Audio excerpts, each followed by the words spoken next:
hello लोगोफोर खुलुमबाय गासैखौबो फिन खेबसेबाव चेनेलाव गिबियावनो बरायनो नागिरनाय जाबाय लोगोफोर दा नोंथांमोना भिडिअखौ स्किप खालामनो नायबाय थाबानो जाबाय आरो आंनिफ्राय मोनसे गिबियावनो खावलायहरनाय दै लोगोफोर नोंथांमोननिसिम गासैनिसिमबो नोंथांमोना सोरबाफोर चेनेलाव जानाय कुइसन दंब्ला चेनेलखौ अनलायनानै बयबो साबस्क्राइब खालामनानै गालांबानो जाबाय दै लोगोफोर दा अफिसियेल नटिस लेटेस्ट आपडेट्स दा बेनो जाहैबाय आरआरबि रेलवे रिक्रुटमेन्ट बर्ड इन्डियान रेलवेनिफ्राय दै लोगोफोर रेलवेनि साख्रि गोदानैहाय जोंहा ओंखारनानै फैबावबाय लोगोफोर दा जोङो अफिसियेल नटिसखौ नायगोन लोगोफोर बारा गोबाव खालामा जोङो दा बेनि अनलाइन एप्लाइ प्रसेसआहाय जागायगासिनो दं दै लोगोफोर जागासिनो आरो लास्ट डेटआहाय सेप्तेम्बर मासनि 8 थारिखआव जोबगोन दै लोगोफोर बारा गोबाव सम गैला नोंथांमोना थाबैनो एप्लाइ खालामना ला आं माखासे इनफरमेसनफोरखौहाय नोंथांमोननो खिन्थाहरग्रोनि दा बेवहाय लोगोफोर पस्टआ मा-मानि ओंखारनानै दं लोगोफोर नोंथांमोना बेखौ नायबानो जाबाय नै पस्टआहाय nursing superintendent dialysis technician health and malaria inspector grade 2 pharmacist entry grade radiographer x-ray technician इक टेक्निशियान लेबरेटरि एसिस्टेन्ट ग्रेड 2 बेबायदि दं दै लोगोफोर डिपार्टमेन्टनि नामाहाय ओमफ्राय टटेल भेकेन्सिया 434 जन दं दै लोगोफोर अल इन्डिया दा नोंथांमोना बे माखासे इनफरमेसनफोरखौहाय आङो नोंथांमोननो खिन्थाहरनो सानदों जे दै लोगोफोर नोंथांमोना बेखौहाय नायलांबाय थाबानो जाबाय नोंथांमोना बेखौ एप्लाइ खालामनो थाखाय 18 इयार्स जाथारनांगोन मिनिमाम ओमफ्राय 33 इयार्ससिम हागोन बेनिफ्राय नै बेवहाय नायबानो जाबाय बेखौ स्क्रिनशट खालामनानै ला लोगोफोर बेवहाय एज डेट अफ बार्थखौहाय होनाय दंखायो बबेनिफ्राय बबेसिम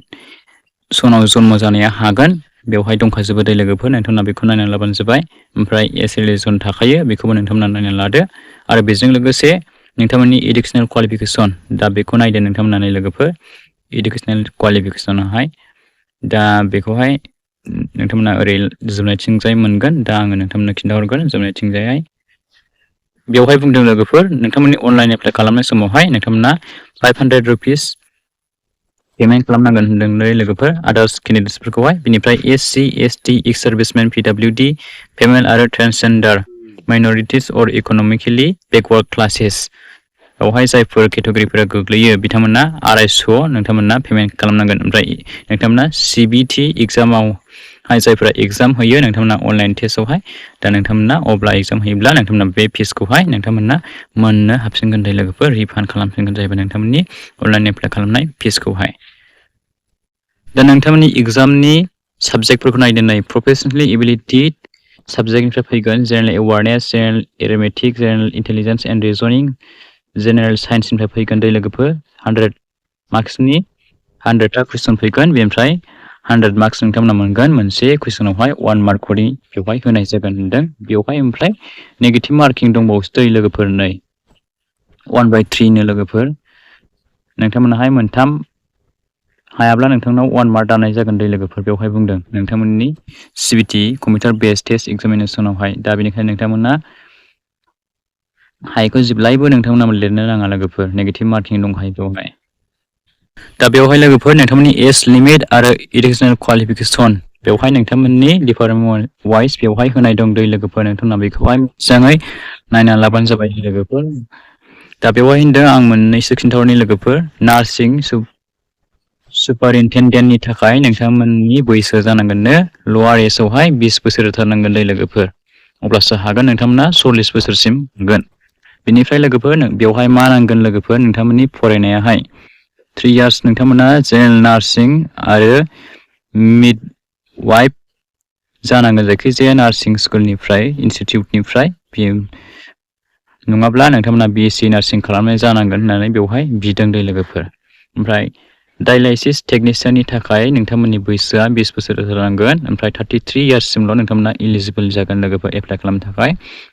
बिनिफ्राय बिएससि पास खालामनाय जानांगोन ओमफ्राय डिप्ल'मा गोनां जानांगोन हेम'डायलाइसिसनिफ्राय आरो नाम्बार 2 आवहाय होनदों 2 इयार्स नोंथांमोना सेटिसफेक्टरि इन हाउस ट्रेनिं नङाब्ला एक्सपिरियेन्स इन हेम'डायलाइसिसनिफ्राय मावखानाय जानांगोन लोगोफोर बेनिफ्राय नोंथांमोना नाय health and malaria inspector grade 2 बेवहाय नायदो नोंथांमोननि बैसोआहाय 18 बोसोर जाथारनांगोन बेनिफ्राय 33 इयार्ससिमल' हागोन बेनिफ्राय बिएससि पास जानाय जानांगोन केमिस्ट्रि थाथारनांगोन नोंथांमोनावहाय साबजेक्टहाय दै लोगोफोर बेवहाय बुंखादों आरो बेजों लोगोसे नोंथांमोना 1 इयार डिप्ल'मा हेल्थ नङाब्ला सेनिटारि इन्सपेक्टर नङाब्ला 1 इयार नोंथांमोना नेशनेल ट्रेड सार्टिफिकेट थानाय जानांगोन दै लोगोफोर बेखौहाय बिथांमोना बुंखादों बेनिफ्राय पेरामेसिस एन्ट्रि ग्रेड बेनिफ्राय नायदो लोगोफोर नोंथांमोननि बैसोआ 20 बोसोर जानांगोन 35 इयार्ससिम नोंथांमोना हागोन एप्लाइ खालामनो बेनिफ्राय क्लास 10 निफ्राय लानानै नोंथांमोना क्लास 12 सिम हागोन दै लोगोफोर साइन्स लानाय जानांगोन क्लास 12 नि एप्लाइ खालामोबा बेवहाय बुंखादों दै लोगोफोर दा ओमफ्राय बेजों लोगोसे डिप्ल'मा थानाय जानांगोन जाहैबावबाय फार्मासिनिफ्राय जायखिजाया इनस्टिटिउटनिफ्राय नोंथांमोना फार्मासिस्टआवहाय डिप्ल'मा लानाय जानांगोन जाहैबाय दा नोंथांमोना बेखौ नायबानो जाबाय नै माखासे दंबावो लोगोफोर बेखौहाय नोंथांमोना नायना लाबानो जाबाय बिनिफ्राय बेजों लोगोसे जोंहा दंबावो दै लोगोफोर डिपार्टमेन्ट वाइज बेवहाय रानदों दै लोगोफोर केटेगरिफोरखौहाय पस्टफोरखौहाय दा जोंहा बेवहाय आसामनिखौ नायदों नोंथांमोना नैबे गुवाहाटि जन वाइसआवहाय नायदों नोंथांमोनाहाय नार्सिं सुपारिनटेन्डेन्ट आरो फार्मासिस्ट एन्ट्रि ग्रेड बेल' दं दै लोगोफोर पस्टआहाय गुवाहाटि नर्थ जनावहाय दा बेवहाय भेकेन्सिफोरखौ नोंथांमोना नायना लाबानो जाबाय बेसेबां भेकेन्सि दं बेवहाय नोंथांमोना बेखौ नायबानो जाबाय दै लोगोफोर ओमफ्राय गुबुन गुबुन स्टेटफोरावहाय दङ लोगोफोर भेकेन्सिया आलदा आलदा दा नोंथांमोना बे गावबागाव स्टेटखौ नायनानै नोंथांमोना भेकेन्सिफोरखौ नायनानैहाय एप्लाइ खालामनानै लानो हागोन ओमफ्राय नोंथांमोनाहाय निबावनाय सिलेबासफोराहाय माखौ नायनांगोन जाहैबाय नोंथांमोना माखौ फरायनांगोन नोंथांमोनाहाय एग्जामावहाय नोंथांमोननि कुइसनहाय मानिफ्राय फैगोन नोंथांमोना बेखौबो नोंथांमोना नायना लाबानो जाबाय लोगोफोर दा बेनोमोन लोगोफोर लेटेस्ट आपडेट्सआहाय आरआरबि रेलवेनिफ्राय गोदान साख्रिनि भेकेन्सि जोंहा ओंखारना फैदों दै लोगोफोर अल इन्डिया 434 जन दङ नोंथांमोना जायफ्रा इन्टारेस्टेड आरो जायफ्रा इडुकेसनेल क्वालिफिकेसन गोरोबनाय नोंथांमोना एप्लाइ खालामबानो जाबाय दै लोगोफोर